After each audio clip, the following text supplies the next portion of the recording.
We're going to go on next. Now, this will give us the breakdown. So the people that voted, that said right direction, they believed over 30% was because of infrastructure that Kenya's going in the right direction.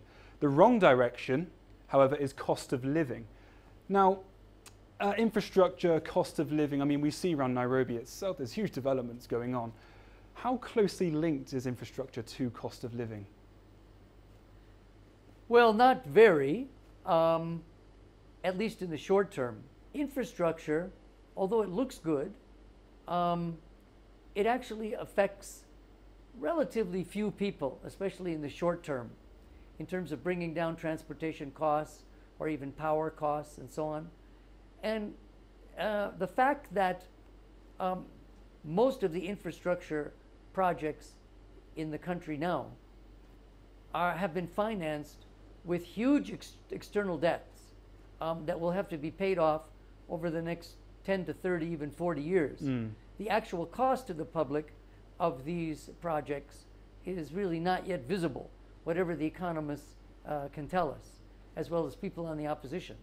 Whereas on the wrong direction side, cost of living is something that people feel every day, and that's why even among government supporters, as we saw 2 or 3 slides ago, even a majority of people who support the government felt the country is going in the wrong direction. Well, it's been consistently high. If we look to the next slide, which is actually from the 2013 survey. Now, this was taken in the year that obviously Kenyatta famously won. High cost of living was 54%. Now, I'm going to quote here, the Jubilee 2013 manifesto, which aims to have a self-sufficient Kenya, focus on development, and significantly lower the cost of living. Now, looking at 2017, that clearly hasn't happened, or people don't believe it's happened.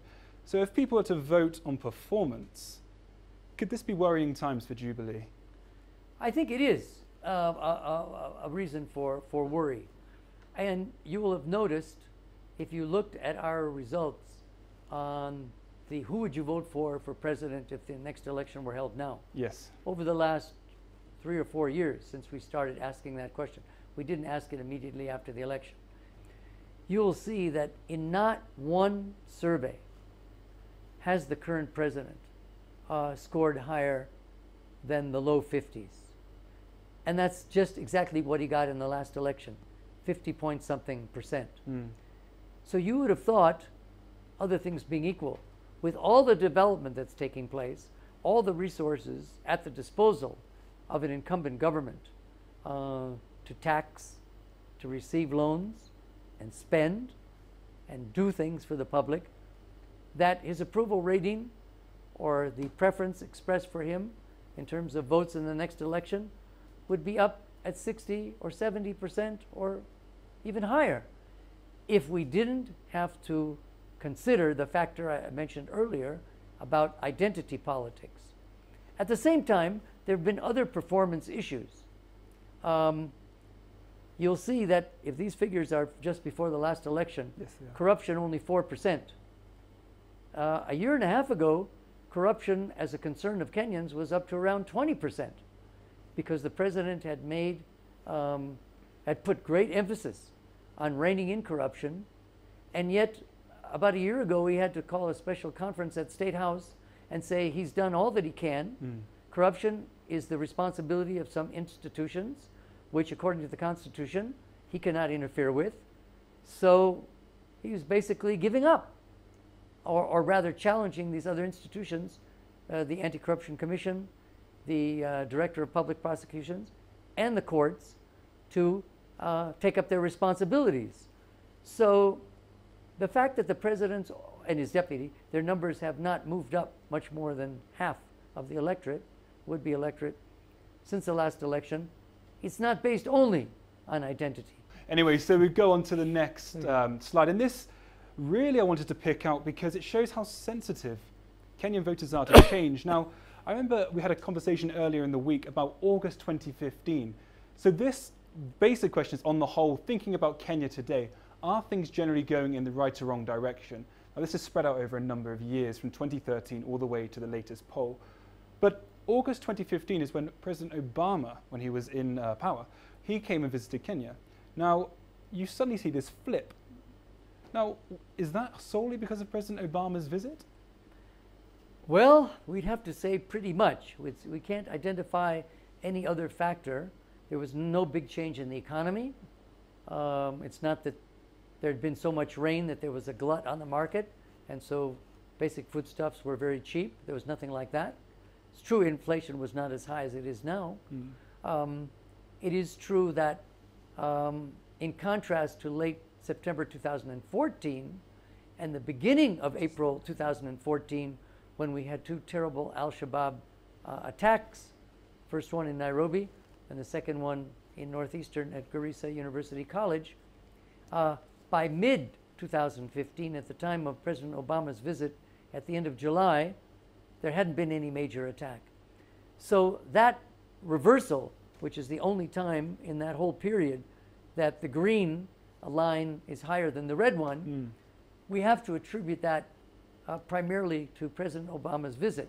And that raises the question as to why should that have made such a difference to Kenya? But it's very, very clear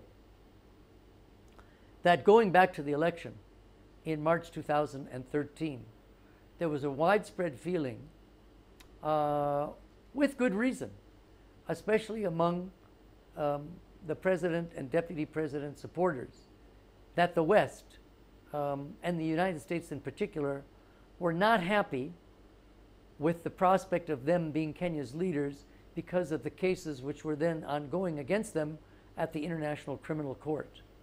By the time Obama came in in July of 2015, even the second case against Deputy President Ruto had been dropped or withdrawn, and therefore it was diplomatically acceptable for President Obama to then come and visit Kenya. So this was interpreted by the president's supporters of now the United States, according to some, the world's most powerful country, giving its blessings. And President Obama, who is half Kenyan on his father's side, giving his personal blessings to the Kenyan leadership.